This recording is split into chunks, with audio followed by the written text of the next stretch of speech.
Your cat's tongue touches your hand, soft, rhythmic, almost meditative. You relax into it, smiling at the sweetness of the moment. Then, teeth. Not hard enough to break skin, but sharp enough to shock you. Your brain scrambles for an explanation. Was that affection or aggression? Love or a warning? The truth is, it's neither, and it's both. What your cat just did carries a meaning so specific, so deeply wired into their biology, that once you understand it, every interaction you've ever had with them will suddenly make sense. Most cat owners spend years misreading this signal. They pull away. They scold. They assume their cat is moody or unpredictable. But here's what's actually happening in that split second between lick and bite. Your cat is speaking a language you were never taught to hear. Let's decode it together, starting with the lick itself, the currency of trust. When your cat's rough tongue drags across your skin, something ancient is unfolding. In the wild, cats engage in what scientists call allo-grooming, the grooming of one individual by another. But they don't offer it casually. A feral cat will groom a sibling. A mother will groom her kittens. Bonded companions will groom each other after years of shared territory and mutual survival. But a cat will never, under any circumstance, groom a stranger.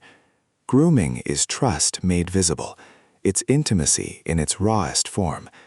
Your cat isn't just cleaning you, they're choosing you. There's another layer here that almost no one discusses. When your cat licks you, they're not only depositing their scent onto your skin, they're pulling yours onto their tongue. They're blending the two of you into a shared chemical signature. In the feline world, scent is identity. A group of cats that live together will eventually smell alike, creating what behaviorists call a colony odor. That shared scent is how they recognize family. So when your cat licks you, they're not being cute. They're rewriting the boundary between you and them. They're saying, in the only language they have, "You are mine, and I am yours." That rough little tongue is performing an act of profound belonging.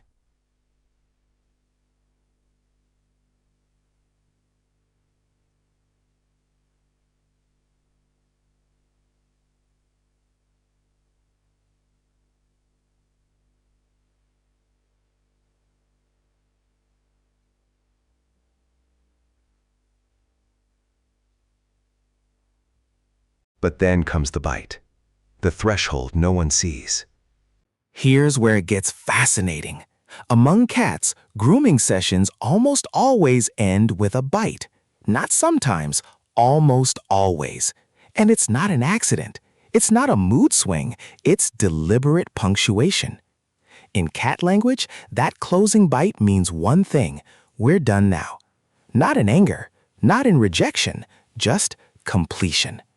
When two bonded cats groom each other, the bite signals the natural end of the ritual.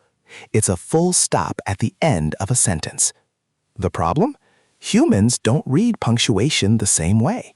We interpret the bite as betrayal, as confusion, as evidence that our cat is sending mixed signals.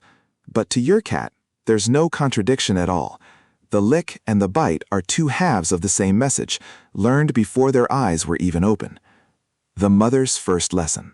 To understand why, you have to go back to the very beginning of your cat's life.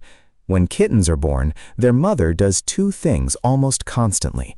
She licks them and she nips them. The licking stimulates circulation, cleans their tiny bodies, and bonds them to her scent. The nipping moves them back to safety, corrects their behavior, and keeps them close. To a newborn kitten, lick and bite don't arrive as opposites. They arrive together, from the one creature they trust most in the world. That pairing becomes the first emotional language they ever learn: comfort and correction. Affection and boundary. It's all one gesture. So when your adult cat licks you and then gently closes their mouth around your finger, they're not confused. They're running the oldest program they have, the one their mother installed in them during week 1 of life.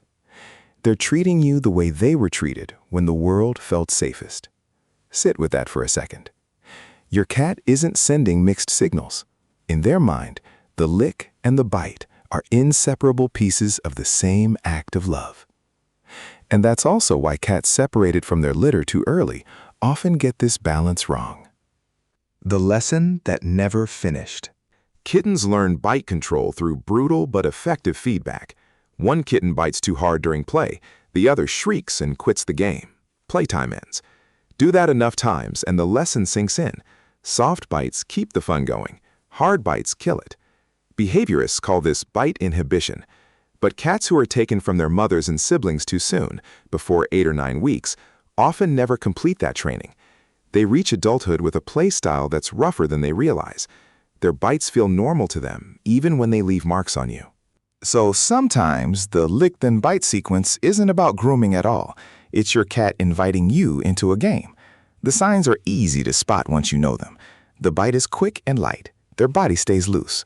Eyes soft, ears forward, no growling, no tension. That's not a cat at their limit. That's a cat who thinks you're playing and genuinely doesn't understand why you're pulling away.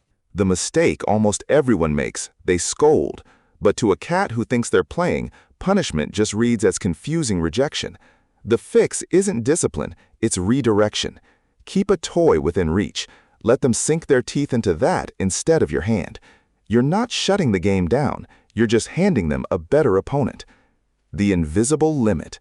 But there's one more reason for the bite, and this one is pure biology. Cats experience something called petting-induced overstimulation. The skin along their back, the base of their tail, and their sides is packed with nerve endings that are extraordinarily sensitive. Repeated contact, even contact they initiated themselves through licking, builds up a kind of sensory